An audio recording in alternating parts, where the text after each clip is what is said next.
குருவடி சரணம் திருவடி சரணம். ஆக்கமும் ஆன்மீகமும் ஒரு அற்புதமான தொழில் நேர்களே. தாயம் எப்படி இருக்கும் விளையாட? பல்லாங்குழி ஒரு சில விளையாட்டுகள் மனதை தொடும் விளையாட்டு. கண்டிப்பாக அதில் பிடித்த நபரோடு விளையாடுறது இன்னும் மனதை தொடும் விளையாட்டு. கரெக்டாக கண்டிப்பாக. இப்போ வட மாநிலத்தைச் சேர்ந்த பாவாஜின்னு ஒருத்தர் நம்ம பெருமாளை சேவிக்க வர்றார். அவர் ஃபஸ்ட் டைம் வர்றப்ப ஒரு ஒரு பெருமாளை சேவிக்க போகிறப்ப நம்மளுக்கு ஒரு திருப்பம் வரும். கண்டிப்பாக திருப்பதி போனால் திருப்பம் வரும். கேட்கவா வேணும்? அப்போ அவர் நடந்து போயின்னு இருக்கிறச்ச பெருமாள் பாத யாத்திரையாக ரொம்ப மனதை தொற்றுத்து அந்த இடமெல்லாம்.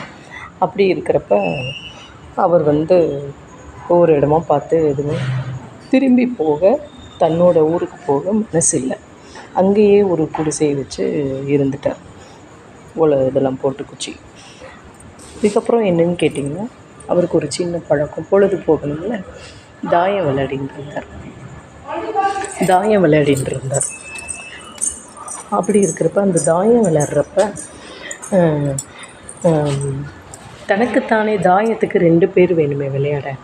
அப்போ பாவாஜி எதிரும் புதிரும் விளையாடுறப்ப எதிரில் பாலாஜி பெருமாள் உட்காந்துருக்கிறப்பலையும் நம்ம தான் விளையாடுறப்பலையும் நினச்சி இப்படி மாற்றி மாற்றி விளையாடிட்டுருப்பார்.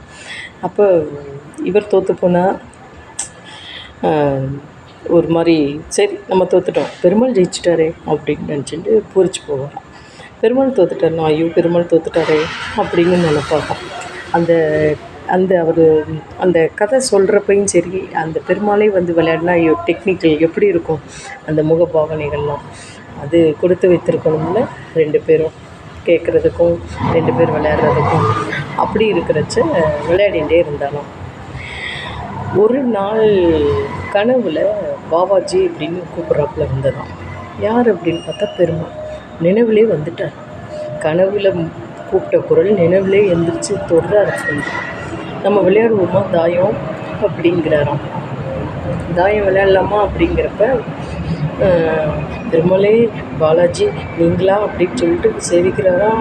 சங்கு சக்கரத்தெல்லாம் தொட்டு பார்க்குறாராம், கன்னத்தை தொட்டு பார்க்குறாராம், திருவடியை தொட்டு பார்க்குறாராம்.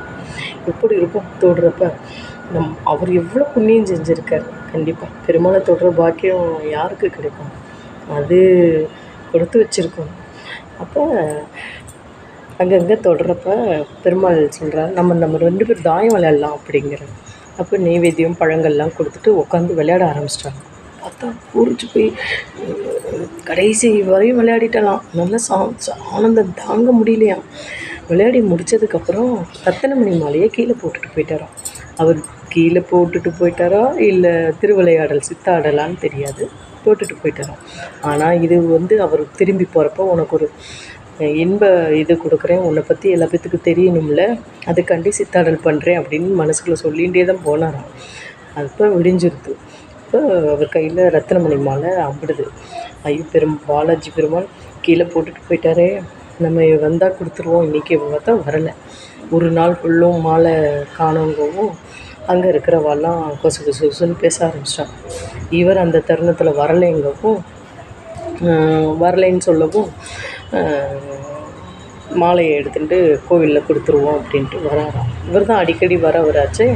வரப்போ என்னாச்சுன்னு கேட்டால் அங்கே இருக்கிறவாள்கிட்ட கொடுக்குறாரு. இந்த மாதிரி மாலை கீழே போட்டுட்டு போயிட்டார் பெருமாள். உள்ளதே சொல்கிறேன், தாயம் விளையாடிட்டு இருந்தோம், போட்டுட்டு போயிட்டார், கொடுக்க வந்தேன் அப்படின்னு. யார்கிட்ட சொல்கிறது? இதெல்லாம் நம்ப முடியல. என்னால் நம்பாமல் இருக்க முடியல. இவர் நீ நேரில் நீ அரசர்கிட்ட சொல்லு அப்படின்ட்டு சொல்லிவிட்டு அந்த ஊர் இதில் சொல்லிட்டேன். அப்போ அரசர் சொல்கிற, என்னால் நம்ப முடியல, நான் ஒரு வண்டி லாரியில் கரும்பு வச்சுருக்கேன், இதை ஃபுல்லு நீ ராத்திரிக்குள்ளே நீ சாப்பிட்டேன்னா நான் உன்னை நிலபுராதின்னு நம்புகிறேன், இல்லைன்னா அவனுக்கு தண்டனை உண்டு அப்படிங்கிற. என்னால் நான் ஏன் பயப்படணும்? எனக்கு பெருமாள் கூட விளையாண்டார், அதனால் நான் பயப்படல, நான் அதை ஃபுல்லு சாப்பிட்றேன் அப்படிங்கிறேன். எப்படி சாப்பிட முடியும்? ஒரு வண்டியில் இதுங்கிறப்ப என்ன ஆகுறது அப்படின்னு அதையும் நினைக்கிறார், பயப்படுறார். நான் ஏன் பெருமாள் இருக்கிறப்ப பயம் இருக்கணும் அப்படின்னு நினச்சிட்டு படுத்துடுறார். ஓரமாக போய் படுத்துடுறார். பெருமாள் வரார். எப்படி வரார்? யானை ரூபத்தில் வரார். கரும்புனா என்ன செய்ய முடியும்? யானை தானே முடியும்.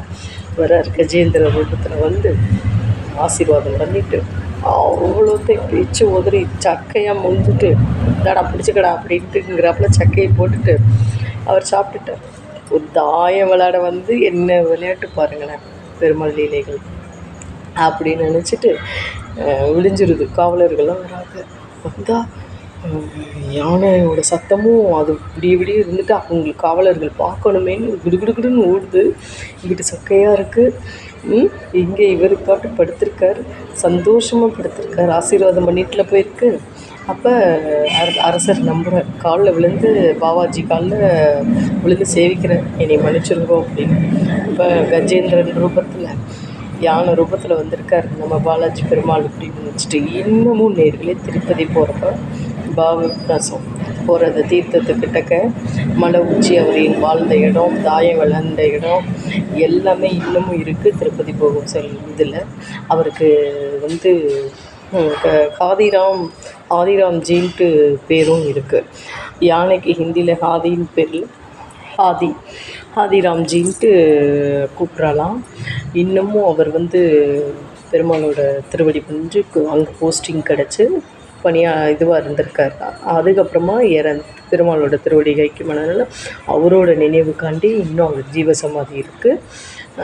போகிற வழியில் வேணுகோபால் சந்நிதி கிட்டக்க அவரோட இருக்குது.